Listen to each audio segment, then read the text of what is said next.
everybody. Welcome back to Door Talk.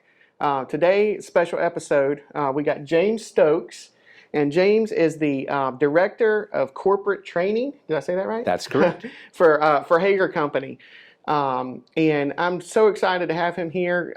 James did a training class. I won't speak to who your previous employer was because we understand that Hager is a great company and we're glad that you're there. But I did a training class many years ago when I first started in the industry, and I had the best experience I've ever had in a training class or even in a classroom session under James. So James, I thank you for that. That was an incredible time. It's a class that I'll never forget because he can train, he can teach, and he can explain stuff in such a way that just makes you understand. So it's a pleasure having you here, James. I appreciate it. Thank you very much for the kind words. It means a lot. It's exciting to have an opportunity to talk to you about this because a little bit before, we started the episode here, we were talking about the history of Hager. Mm-hmm. So I'd like to talk about that. I'd like to start out by talking about the history of the company, where they were founded, how they got started. So why don't you speak a little bit about that to us? I'd love to. And first of all, working for a family-owned company is a completely different experience, one that has really changed the way I look at the industry. But family-owned back to 1849. Wow. I mean, that's 172 years if I've done the maths correctly. But that's a lot of history. We are currently in the 7th generation of the Hager family working at Hager companies. And again, still 100% family-owned. Wow. And the history is interesting in that there was a German immigrant by the name of Charles Hager. Wow. And Charles Hager came over from Germany and started working in a blacksmith shop in St. Louis. And one of his first tasks was to make the metal parts of the wagon wheels for the Conestoga wagons going west. Wow. To look for gold or land or whatever they were looking for back then. So that was like real deal horse and buggy wagon scenario. That's incredible. Yeah, so he was an experienced blacksmith, and one of the first tasks his company got was to make hinges for beer crates. Wow. Now, right next door to our facility, even today, is the Budweiser facility. So August Bush, I believe it was an August Bush back in those days, asked Charles Hager to make, because he was a blacksmith, to make the hinges for the crates of beer that he was sending out probably in wagons, off to on the wheels that he just built too. Yeah. Right. So that's how Hager got into the hinge business. Wow. Well, in all the episodes that we've done with Door Hardware and all the interviews we've done, we've had some incredible guests. And I have to say that that's probably the most interesting story that you'll find with Door Hardware associated with beer. With the business right next door, being Budweiser and I guess the Bush family. So that's right. It's pretty incredible. So you said that the company's been family owned. Has it been? It's been family owned for how many generations? This is currently we have family members from the 5th generation, the 6th generation, and the 7th generation did a summer internship this year. So 7 generations. Yeah, that's right. That's incredible. Not many companies can even say they're family owned, much less 7 generations of a right. And the fact that they're all still getting along enough to run a very successful company, and they are always present. You will always find 2 or 3 Hagers knocking around the building at any one time, if not more. Wow. They are they participate in business decisions. They run the company. Josh Hager is the president and COO. Ralph Hager is the CEO. And then we have Sonny, Johnston, August, Warren, Archie, Johnston. I probably forgot one of them, but they're all very, very active in the business. And that's incredible. Yeah. So, speaking, of it being a family-owned business, let's talk about the longevity of the company. And I know that you said that they've been very, very good to their employees. What do they like to work for? Well, working for a family company, first and foremost, it's all about relationships. Right. And the Hager family has been very, very consistent in keeping their employees on the payroll, even through the Great Depression. Wow. The First World War, which came before, so not going in a timeline here, and then the Second World War.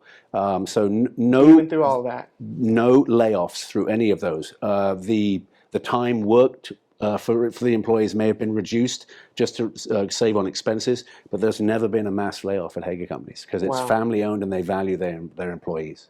That's incredible. Yeah. So, I mean, that, speaks to the environment there. It's good to work for, Yep. know, so that's awesome.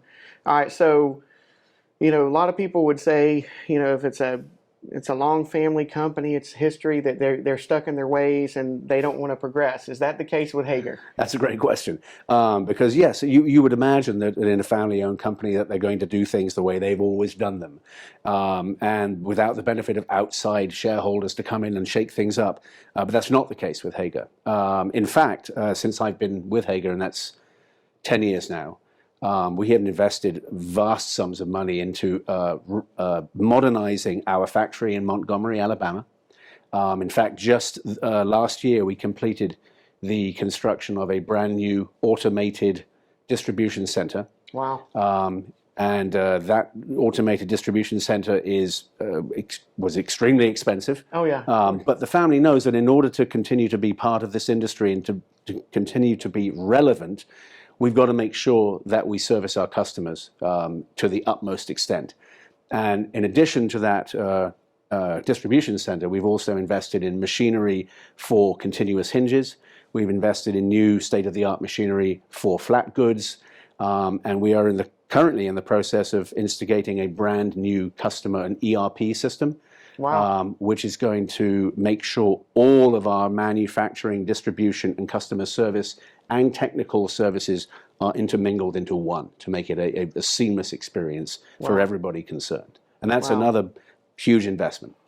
That's incredible. So, the new factory, I guess you guys are doing, you're building and you've automated processes that probably in years past took, days to build a product, and now it might take minutes or hours to build a product versus. That's right. And of course the tolerances on that these machines allow us to reach are much finer. Yeah. So the end product coming out is a much better product and will last longer in the building. It's also important to note that in Montgomery, Alabama, we are still manufacturing commercial hinges. Wow. Which I think I'm going to go out on a limb and say we are one of the only people left manufacturing commercial hinges in the United States, if not the only one.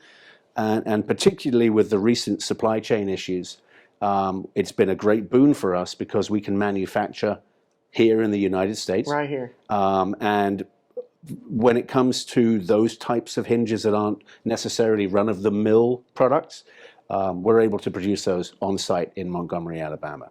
Wow. Along with multiple. That's local to us. Yes, exactly right. That's right. Yeah. So that's interesting. So, with having the different product lines that you guys do, and and we'll talk about this in further episodes, but to me, Hager is successful in being kind of a one-stop shop when it comes to the hardware that goes on the door, correct? That's right. And it's funny, we've spent 172 years building different sorts of hardware, but we're always associated with that hinge. And as you can see from my shirt, it's on the logo, and it's a great logo. But there are many people out there today, some architects, who still associate Hager with just the hinge. Yeah. But we're so much more than that now. And you said one-stop shop, and that's a great advantage for our customers, in our opinion, in that with one PO, there's one customer service phone call, one technical services phone call, and everything is under one brand. Wow. And that's why our logo, if you look at our catalogs on our website, is one family, one brand, one vision. And that helps us a lot align ourselves with a strategy that gives our customers one chance, one phone call to get everything they need for a construction shop. That's incredible. Well, listen, James, thank you for your time today. You're welcome. But I want you guys to come back next episode because we're going to be talking about the different product lines and the different offerings under that one-stop shop umbrella that Hager has to offer. So if there's anything specifically that you would like to pick James's brain about, hey, comment, like, we'll make sure that the questions get passed on to James. And if you have any technical training that you need, we'll put some links below and where you can find some of this information out and get in contact with Hager and with James in the training department. So we look forward to seeing you next episode. You guys have a great day. Thank you. Thank you.